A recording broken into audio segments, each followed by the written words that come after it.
El predicador en la oración de Leonard Ravenhill, narrado por José Andrés Bolívar Reina. Dejemos que el viejo maestro Bounds nos dé una pista sobre el tema del predicador en la oración. Bounds dice esto: el que enseñe a la gente a orar, primero debe orar. Quien insta a la oración a los demás, primero debe recorrer el camino de la oración. Solo en la medida en que los predicadores oren, estarán dispuestos a pedir oración a aquellos a quienes predican. Además, solo en la medida en que los predicadores oren, estarán preparados para predicar sobre la oración.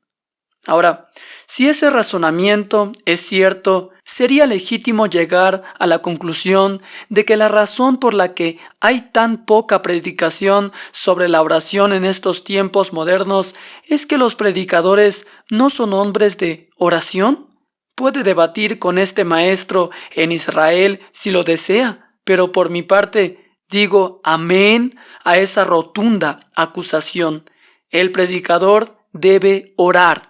No es que pueda orar o que podría orar, sino que debe orar si tiene la intención de tener una iglesia espiritual. No hay otra forma de poder que no sea la oración. La oración oculta es como el calor que arde en las entrañas de la tierra, muy por debajo del cono inmóvil de un volcán. Aunque a simple vista pueda haber años de inactividad, tarde o temprano habrá una explosión. Así es con la oración en el espíritu. Nunca muere. Puede haber un dolor de nacimiento prolongado en el espíritu, pero habrá nacimiento. El Espíritu Santo está buscando un cuerpo para habitar. ¿Qué pesada carga llevará el predicador alrededor de su cuello si no es un hombre de oración? Los hombres abusan del predicador. Los demonios se burlan de él, la carne le falla, el coraje aumenta y disminuye en él, las congregaciones van y vienen, los objetos caen debajo de él, algunos lo abandonan, otros lo rechazan.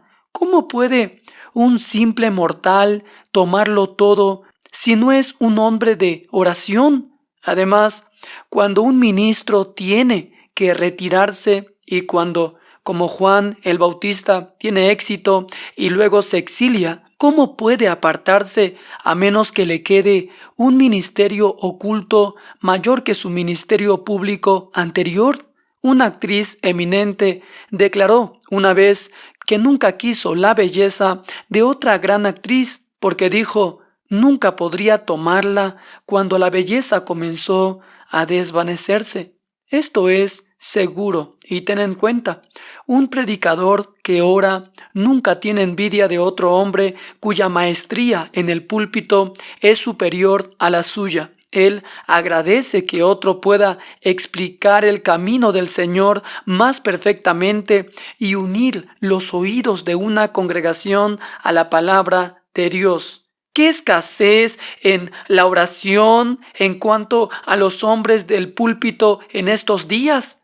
Recientemente conocí a un hombre que había estado de gira por Europa y había escuchado a muchos predicadores. Casi lo último que escuchó fue a mi buen amigo, el doctor Martyn Lloyd-Jones, de Buckingham Hyde Chapel, Londres, la iglesia reconocida por el gran ministerio del doctor Campbell Morgan.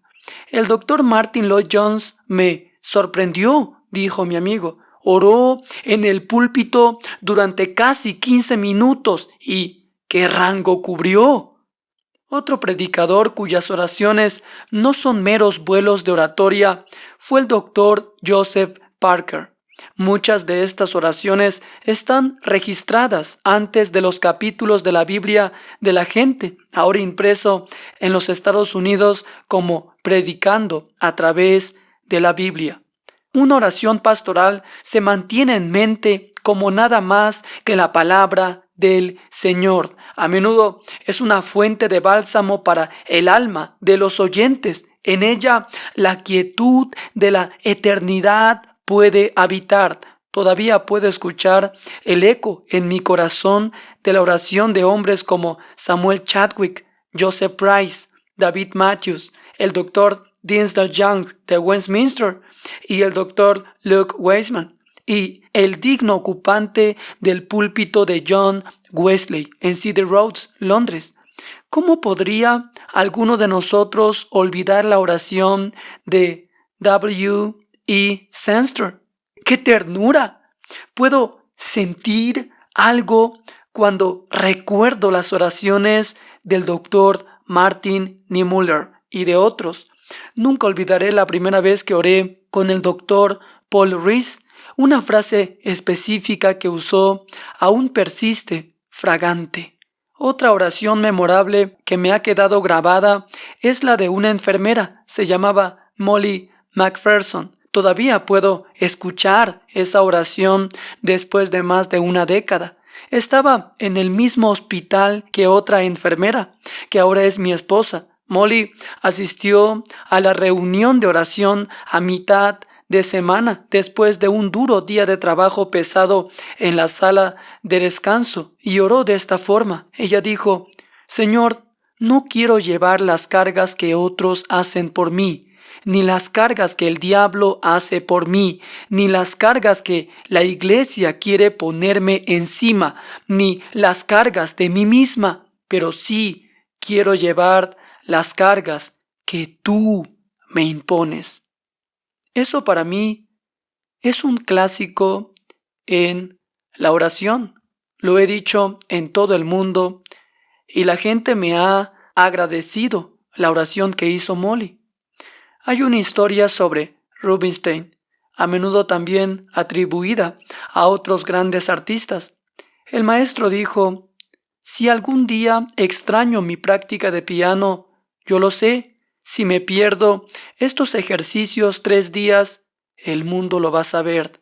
Por lo tanto, los predicadores podemos engañar a las personas, no siempre intencionalmente, con una oración descuidada. La iglesia sabe y siente si perdemos nuestra oración en lo oculto. Charles Haddon Spurgeon fue una vez a una reunión especial y se le mostró el programa para la gran manifestación. El señor tal lideraría la reunión, el hermano tal oraría, el señor tal leería las escrituras, otro tendría las ofrendas, otro cantaría, pero el señor Spurgeon solo predicaría. Se explicó que cada participante debería tomar solo una parte. Entonces, el famoso Spurgeon dijo: si solo puedo hacer una sola cosa esta noche, quiero ofrecer la oración. ¿Lo ven? Es un sabio. Los predicadores debemos enseñar la oración. Si no lo hacemos, somos ministros infieles del Nuevo Testamento. Pero debemos hacer más que enseñar oración. Debemos enseñarla practicando. Aquí hay una deliciosa palabra de Herbert Brooke sobre John Fletcher de Madeley. Fletcher, un gran maestro de hace 2 siglos, fue uno de los compañeros de trabajo de Wesley y un hombre de carácter más sagrado que solía enseñar a los jóvenes estudiantes de teología.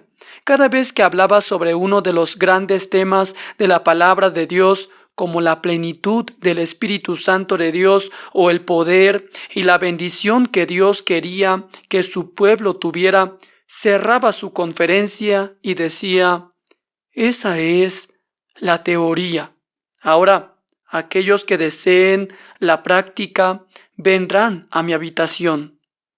Una y otra vez cerraron sus libros y se fueron a la habitación de Fletcher, donde la teoría de esas horas sería seguida por 1 o 2 horas de práctica en oración. La verdad es que un hombre llena un púlpito con más que atributos físicos. En mi opinión, considerada que En preparación para el ministerio, nuestras escuelas bíblicas necesitan una revolución importante en su enseñanza. En casi todas las ciencias, este es el día para el especialista. Conozco a un médico cristiano con un largo historial de trabajo fiel en su línea que tuvo que abandonar el hospital porque no tomaría un curso de extensión para calificar como especialista. Los nuevos niños, entre comillas, en el hospital desprecian su cuarto de siglo de vasta experiencia en el campo de la medicina, así como su experiencia en cirugía, que solo conocen la cirugía de libros de texto. Ahora, estoy seguro de que necesitamos especialistas en el púlpito. Es mi conexión solemne que si un hombre es un predicador, no puede ser otra cosa. Pablo menciona una desviación en su ministerio. Muchos hombres del púlpito hoy están ansiosos por dinero y muchos predicadores tienen que hacer un trabajo secular aparte porque necesitan más dinero para cosas que no necesitan. ¿Con qué giro de la enseñanza podemos afirmar que estamos siguiendo el método apostólico en estos días? Los predicadores de la iglesia primitiva no servían mesas. Su eslogan era este. Ellos decían: ustedes, diáconos, deben cuidar a las viudas, alimentar a los hambrientos, cuidar a los huérfanos. Nosotros, los apóstoles, nos entregaremos a la oración. Fíjate, no al golf, a la oración y a la palabra de Dios. Los predicadores de hoy tienen demasiados hierros en sus bolsos. ¿Quién conoció a un predicador que oró, estudió y también fracasó? El criterio de éxito para el ministro ciertamente no es el tamaño de su audiencia, sino si a través de ese ministerio el Espíritu está produciendo santos. Yo apelaría por más preparación para el púlpito, particularmente la preparación de la oración. El doctor Campbell Morgan solía decir que despreciaba al predicador de la noche del sábado, el hombre que un día antes de tener que predicar estaba tan vacío como el tambor proverbial. Para escapar de la vergüenza total, arrebata los cerebros de los hombres muertos y, uniendo algunos pensamientos del corazón de otros hombres, ofrece un sermón, entre comillas. Ahora, puede ser un sermón, pero soy inflexible al decir que ciertamente no es un mensaje. Un viejo santo de antaño solía decir que el ministro debería tener un día para preparar su sermón y luego el sábado para prepararse para pronunciar el sermón preparado. Son consejos costosos, pero les garantizo que habrá un nuevo ministerio más una nueva congregación para cualquier hombre que lo quiera tomar. Un predicador distinguido de nuestros días les dice a los predicadores lo siguiente: hermanos, por nuestra predicación no estamos produciendo santos. ¿Qué razón tiene? A mi juicio, hay 4 formas en que un predicador puede llenar una iglesia: predicando, organizando, visitando personas y a través del avivamiento. El primer hombre que llena su iglesia es el predicador.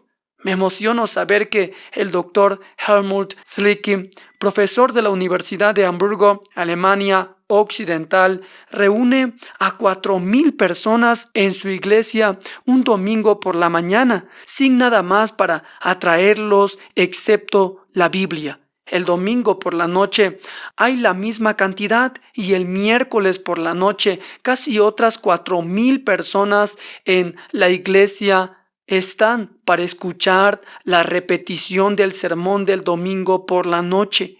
Eso es predicación. Observe a la multitud también mientras escuchan las carnosas exposiciones del Dr. Martin Lloyd-Jones. ¿O quién vino al santuario sin alimentación, incapaz o impasible después de escuchar al doctor A.W. Tozer? Deja que el nombre de Paul Rees aparezca en el periódico como orador en esta ciudad donde escribo, es decir, Minneapolis, y tendrás que apresurarte para sentarte. Estos son hombres con un mensaje. Yo me entregué a la oración y a la palabra de Dios. El siguiente hombre que llena su iglesia es el organizador. El tercer método para llenar la iglesia es una iglesia visitante, con lo que me refiero a un grupo de la iglesia que se hace cargo en nombre del Señor para visitar a los enfermos, los perdidos, los necesitados. Ellos también tienen éxito. El último método para llenar una iglesia es el de avivamiento. Quiero decir, un avivamiento limitado. Las maravillas sucederán si el pastor es un hombre de oración y tiene un pueblo de oración. Pero la oración no puede ser apresurada, porque Dios no puede ser apresurado. Wesley solía decir a sus ministros lo siguiente: solo tienen una cosa que hacer: ganar almas. Si medimos por este criterio, muchos ministros serían un fracaso. Durante una semana tuve la alegría de ministrar a una buena audiencia en una conferencia anual. Mi solista, Anton Marco, me contó una experiencia interesante cuando estaba tomando el papel principal en la ópera Pagliacci.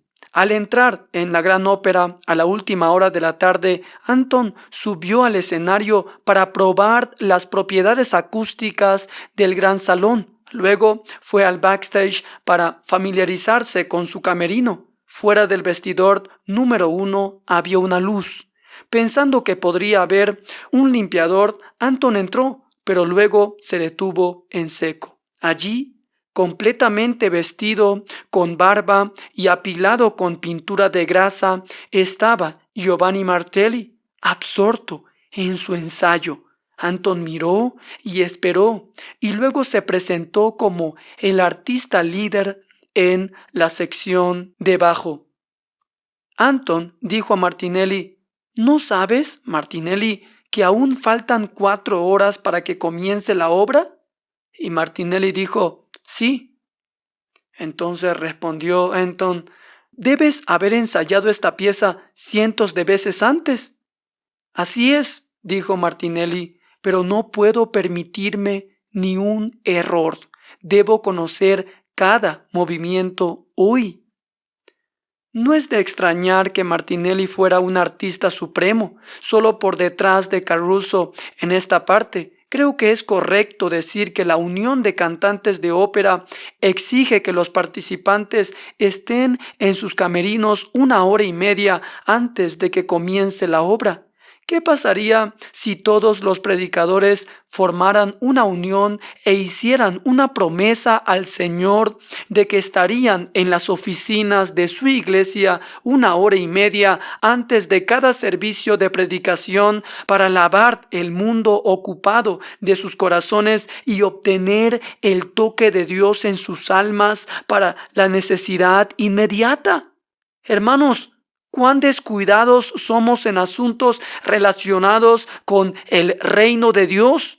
En nuestros días, los predicadores necesitamos orar más que los predicadores de antes, pero probablemente ahora oramos menos. Cuán precisas son las palabras de E.H. Bickerstaff. Él dice: todas las cosas terrenales con la tierra se desvanecerán. La oración capta la eternidad. Entonces, ora, ora, ora siempre. Guy H. King dijo: nadie cree más en el poder de la oración que el diablo. Ahora, no es que el diablo lo practique, sino que padece con el poder de aquella. Thomas Benson, hablando de John Fletcher, dijo: convencido de que estar lleno del Espíritu Santo era una mejor calificación para el ministerio del Evangelio que cualquier aprendizaje clásico, aunque eso también puede ser útil en su lugar después de hablar un rato en el aula que Fletcher solía usar con frecuencia. Él dijo: todos los que tengan sed de la plenitud del Espíritu, síganme a mi habitación. En esto muchos de nosotros lo seguimos instantáneamente y continuamos allí hasta el mediodía durante 2 o 3 horas orando por el otro hasta que no pudimos soportar arrodillarnos más. Orar es algo que amamos o detestamos. Casi no hay término medio. Leer 100 exposiciones sobre la oración nunca duplicará la experiencia vital de la oración. Los hombres que oran quieren orar. No solo instan a otros a orar, tienen felicidad en ser obedientes y en invocar el nombre del Señor. No tienen fe en su fe. Su fe está en Jesucristo. Una vez más, digo que en el tribunal de juicio de Dios los creyentes nos sentiremos avergonzados, ya que como el doctor A.W. Tozer mencionó recientemente, él dijo: no solo seremos juzgados por lo que hemos hecho, también seremos juzgados por lo que podríamos haber hecho. Ahora, amados, ¿eso duele? Oh, ¿qué podríamos haber hecho? El sacrificio que podríamos haber hecho, las oraciones que podríamos haber ofrecido, las lágrimas por los perdidos que podríamos haber derramado, las almas que podríamos haber ganado para Cristo. Hay recursos en Dios que nosotros los creyentes no hemos tocado. Hay riqueza espiritual en Dios que nunca hemos descubierto. Hay poder en Dios que hemos dejado sin explotar. Todo porque hemos sido infieles e incrédulos. Cuando uno lo piensa, ¿qué círculo doctrinal limitado caminamos en nuestras conferencias bíblicas en todo el país? Siguen siendo una de las cintas de correr en el Museo de Kinder, Gales. El escenario es un perro atado a un poste. Él pisa, empujando contra la plataforma giratoria, pero sin llegar nunca a ninguna parte. ¿Qué caminatas cansadas hacemos los cristianos? Esto se explica en la carta de Pablo a Timoteo. Él dice: siempre aprendiendo y nunca pudiendo llegar al conocimiento de la verdad. Hazlitt cuenta en su escritorio que algunos, aunque podían traducir una palabra a 10 idiomas, todavía no sabían en ningún idioma qué significaba el tema en sí. Del mismo modo, ¿no sería cierto hoy que muchos oran, entre comillas, mientras que lo que realmente se llama oración, ciertamente no saben lo que es? Ahora, mira a ese devoto ante un santuario o ve a ese fanático descalzo que recorre el frío suelo de piedra de un monasterio, mirando con la mirada abierta a un crucifijo y murmurando mientras acelera sus cuentas. ¿Sabe algo de la oración verdadera? Según la palabra de Dios, respondemos un rotundo no. La vida de oración es una vida solitaria. Samuel Chadwick solía decir lo siguiente: la verdadera oración es un negocio solitario. El hipócrita requiere una audiencia cuando ora. ¿Quiere ser escuchado cuando quiere orar? Debe impresionar. La verdadera oración requiere sinceridad. La verdadera oración requiere pureza. En el cielo no habrá oración. Toda la fe que ejercemos debe ejercerse aquí. Toda la oración debe hacerse aquí, ya que el cielo no será un lugar para recuperar la acumulación de la oración inacabada. Para orar debemos estar llenos del Espíritu.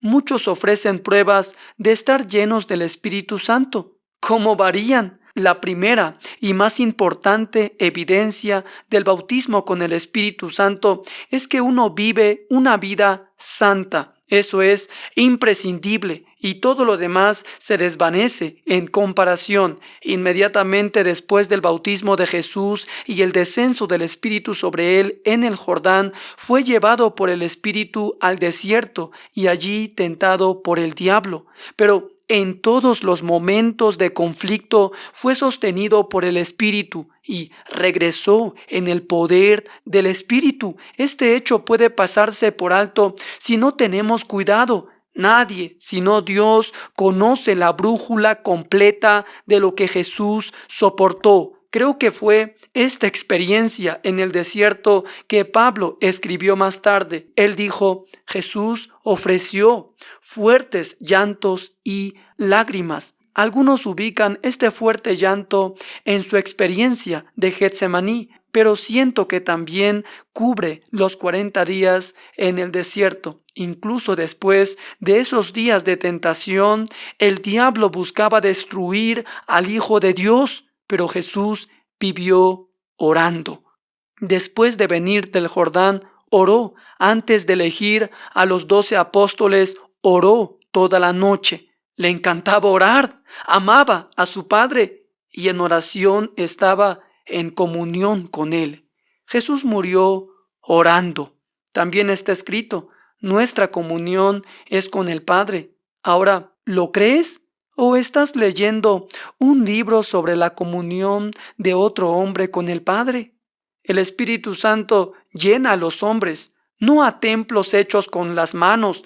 El Espíritu habita en un corazón humilde y contrito. Sin embargo, cuando llega en un Pentecostés personal, también vendrá, estoy seguro, como espíritu de oración, porque la verdadera oración está en el Espíritu Santo. El Espíritu Santo, como espíritu de poder, ayuda a nuestra firmeza en la oración. El Espíritu Santo, como espíritu de vida, termina nuestra muerte en oración. El Espíritu Santo, como espíritu de sabiduría, nos libera de la ignorancia en este arte sagrado de la oración. El Espíritu Santo, como espíritu de fuego, nos libera de la frialdad en la oración. El Espíritu Santo, como espíritu de poder, viene a nuestra ayuda en nuestra debilidad mientras oramos. El Espíritu Santo glorifica al Hijo. El Hijo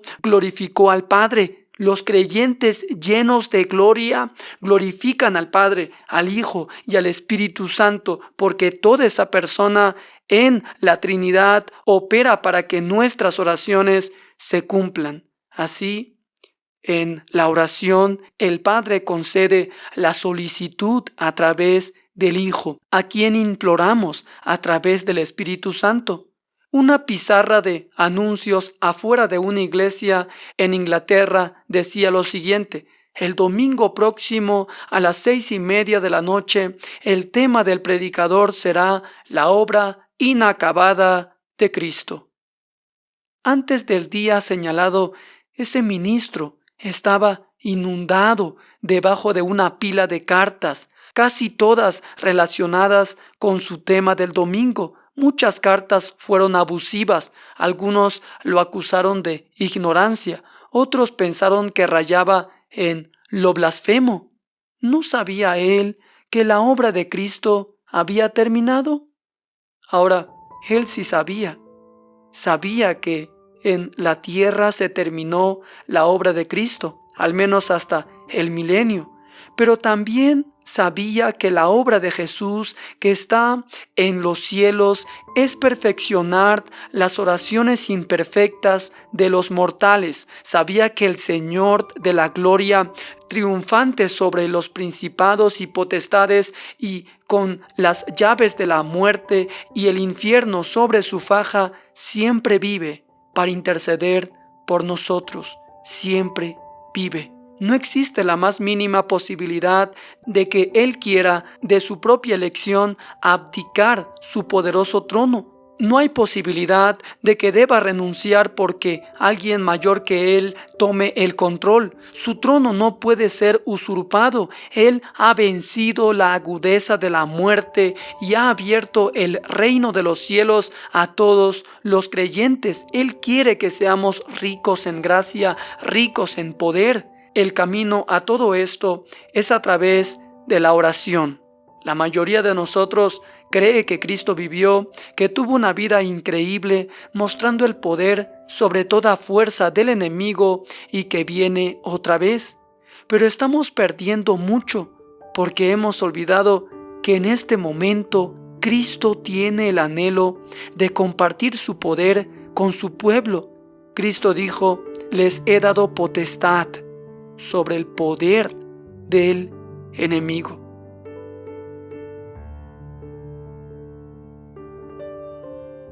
Dios lo bendiga, amados hermanos. Es un gusto compartir con ustedes una nueva lectura de uno de los sermones de Leonard Ravenhill, que nos ha hecho reflexionar acerca de la responsabilidad de todo predicador acerca de la oración, y además ha resaltado la importancia de la oración y el hecho de que hay poder suficiente en la oración para que nos haga ministros fieles y creyentes vivos en el poder de Dios. Quisiera acabar este momento con una oración para que sea el Espíritu Santo guardando esta enseñanza en nuestros corazones y sobre todo aplicándolo a nuestro diario vivir. Oramos. Amado Padre Celestial, gracias te doy por esta palabra tuya. Ayúdanos, Señor, a ser fieles ministros de tu palabra, a no negociar tu verdad esencial, a declarar con valentía solamente tu voluntad y declararla en el poder del Espíritu. El apóstol Pablo dijo: ni mis palabras ni mi predicación fueron con sabiduría humana, sino con el poder de tu Espíritu Santo. Ayúdanos a declarar como Pablo lo mismo, a saber que cuando predicamos, estamos predicando con el poder de tu Espíritu Santo, no simplemente mero intelectualismo, no simplemente meros pensamientos nuestros. Estamos predicando tu voluntad, tu palabra, tus pensamientos, porque solamente a través de una predicación bíblica, porque solamente a través de una predicación guiada por tu Espíritu, el pueblo se quebrantará, el pueblo será instruido, el pueblo crecerá en gracia. Gracias, Señor, te doy por cada uno de los hermanos que están escuchando este mensaje y que están siendo edificados a través de todo este material, a través de este canal. Bendice sus vidas, prospera sus ministerios, suple toda necesidad por la que estén pasando y fortalécelos. Todo esto te lo pido, Señor, en el nombre maravilloso de tu Hijo Jesucristo. Asimismo, te ruego que añadas en nuestra vida una pasión tremenda por la oración, una pasión tremenda por el estudio de tu palabra, y nos hagas siervos fieles, siervos obedientes a ella. Señor, gracias te doy por este momento tan especial que nos has regalado en tu palabra. En el nombre de Jesús, amén. Hemos culminado pues entonces con este tiempo de edificación con la palabra de Dios. Estaremos encontrándonos pues en una nueva transmisión a través de este canal Gracia Incomparable TV.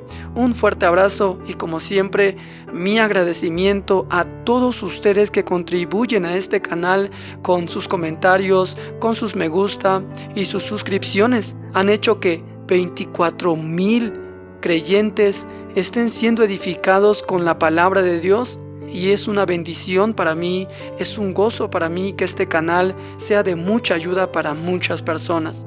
Gracias, mil gracias al Señor por todo lo que está haciendo a través de este canal, y la gloria y la honra sea solamente para Él. Recuerda que si conoces algún creyente que necesite este material el cual estás recibiendo, compártelo y sé de gran bendición para esa persona. Me despido entonces, un fuerte abrazo a todos ustedes y que Dios los bendiga.